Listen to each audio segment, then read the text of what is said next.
po, Fire Sign. Kumusta po kayong lahat? Okay, so Fire Sign, maraming salamat po sa walang sawang pagsubaybay sa ating pong daily horoscope.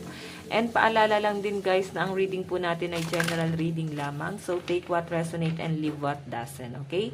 Tignan natin Fire Sign, gabay kapalaran mo ngayon. And sa mga interesado pala guys sa ating private reading, ayan, nandiyan po sa ating description box below yung link ng aking Facebook, message nyo lang ako.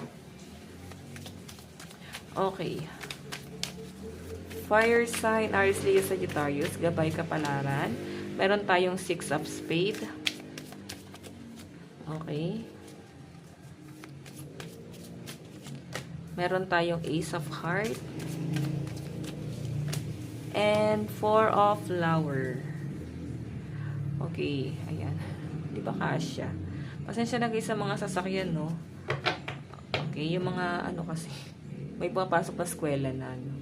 So, fire sign, sa malinaw na pinapakita sa akin dito, parang kailangan mo ng closure. Kasi pinapakita sa akin, fire sign, may kulang. Meron kang hinahanap na parang kulang. Parang di pantay ito. May hinahanap ka dito na parang may mali. Ganun yung nasasagap ko, no? I think parang meron kang kailangang i-improve. Okay, na parang hindi tama. Hindi tama sa ginagawa mo. Pwedeng sa health mo to or sa lifestyle mo. Pwedeng sa relationship. Gusto mo ng closure. Merong hindi malinaw dito. Yun yung pinapakita sa akin. Fire sign, no? 6 of spade.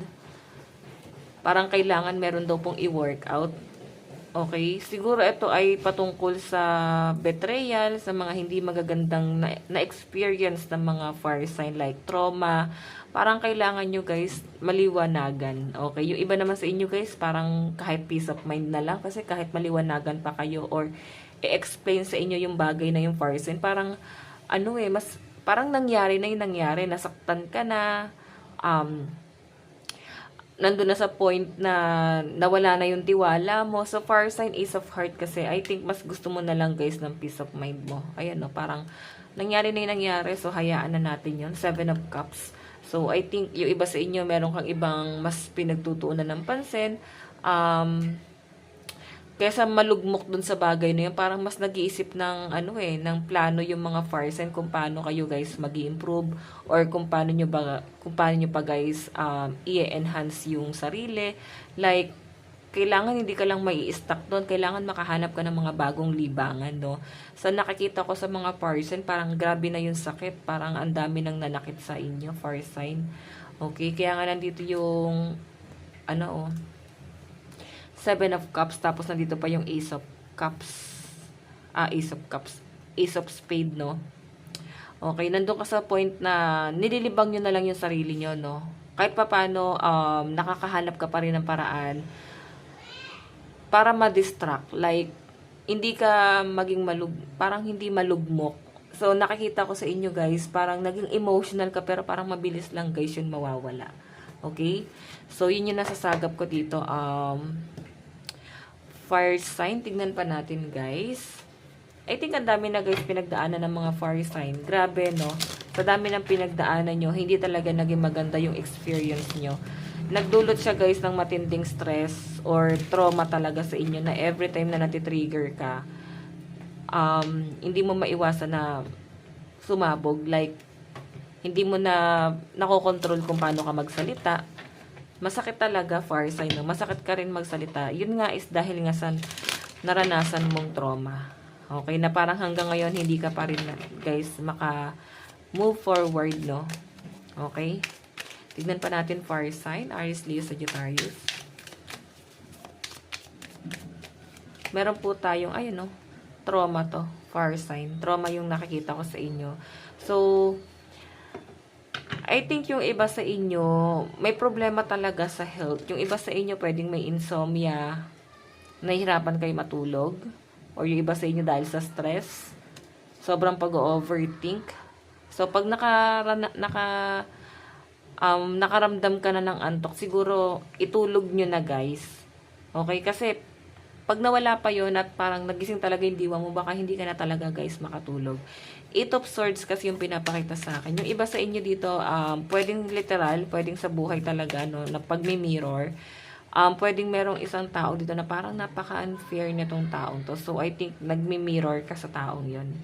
Okay? Like, kung yung ginagawa nyo rin, guys. Eto, improvement closure kasi yung gusto mo. Okay? Pwedeng hindi niya, guys, nililinaw kung ano yung gusto mong makuhang sagot. Parang wala kang makukuhang sagot dyan sa taong yan, guys. Kung sa love life mo to. Okay? Kaya parang hanggang ngayon, guys, nai-stress ka pa rin or natutrauma ka kasi hindi nakakabuti yung pag-iwas na ginagawa niya. Okay? Hindi siya, guys, nakakabuti. Nasa halip na pag-uusapan or naliliwanagan ka sana. Pero I think parang yun nga, may pag-iwas Parang I think gusto niya ng closure dun sa problema. Okay? Yun yung bagay na hindi niya pa makuha. Tignan natin, guys. Meron tayong Knight of Swords. Hinahabol ka, May nakikita ko dito, guys. Merong isang tao dito na mahal ka. Ace of Heart. Hinahabol ka nito. Okay? Kahit na parang alam niya na mahirap or grabe na yung mga nangyari. Hindi niya alam kung paano niya, guys, iaayos. Hahabulin ka pa rin ito. Knight of Swords. Pwedeng someone from the past yung hahabol sa inyo. Okay, pero I think gusto mo kasi dito, guys, ng closure. Okay, eto, meron tayong 10 of Cups, pero naka-reverse siya, no? I think may family kayo na tong taong to, or maaaring ang dami yung plano. Okay, hahabulin ka niya kasi gusto niya pa rin, guys, to pa rin yung mga pangako niya sa inyo, na masayang pamilya, focus talaga siya dun sa family. Yun yung pinapakita rito, far side, no? Okay, tingnan pa natin. Ayan, meron tayong 3 of Cups, celebration. Okay, gusto niya talaga, guys, maging masaya ulit talaga yung family niyo. Gusto niya talaga, guys, bumawi sa inyo, far side, no? Kung hindi naging maganda yung trato niya sa inyo dati, parang willing talaga siya, guys, magbago. Kung bibigyan niyo to, guys, ng pagkakataon, no? Kasi habol siya ng habol. Pwede nga na far side kahit hindi mo siya pinapansin. Nagpapapansin pa rin to. Okay? Kahit hindi niya alam kung paano niya ayusin yung family niyo, or pwedeng kung nagplano kayo, guys, ng pamilya, siguro nandun sa point na iniisip niya kung paano niya ulit bubuin yung plano niya talaga, no? Na pwedeng na isang tabi kasi may umalis. Okay? Sa pinapakita sa akin, guys, celebration pa rin yung gusto niya mangyari dito. Okay? Like higher commitment, ganon. Talagang pang matagalan na yung nakikita ko sa kanya.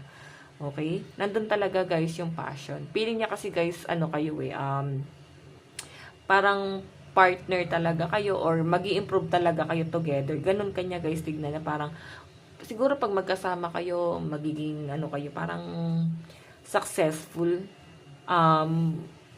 Kumbaga magkakasundo talaga kayo. Ganun katignan ng person mo na to na malayo talaga yung mararating yung dalawa. I think feeling niya kasi maaabot niya yung pangarap niya kung nandiyan ka sa tabi niya, no?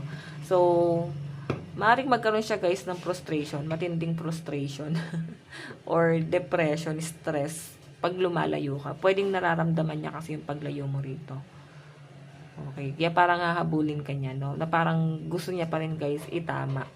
Ayan, tignan natin yung advice. Katay ng advice dito, no? Wala na kasi ako, guys, pang display. Kaya dinisplay ko na lang dyan yung mga card ko. Okay.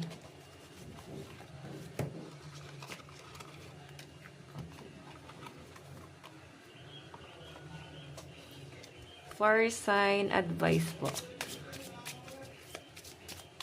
Meron po tayong everything serve a purpose. Give thanks to your body. Okay, so iba sa inyo, guys, maaring pag sinabing body, parang kasama na rin yung talent or pwedeng yung skill. Skill parang talent din naman yun. So, I think nagagamit nyo talaga yung skill nyo. So, ayun, parang magpasalamat ka sa sarili mo or sa sarili mong kakayahan kasi talagang siya, guys, kapaki-pakinabang. Kumbaga nagagamit mo yung talent mo or yung skill mo. Okay, ganyan. Okay, so guys, lucky number mo na, sabi ko na ba, 28 and 29. Ito lang po ang inyong reading. Bukas po ulit. God bless and love you all. Bye-bye!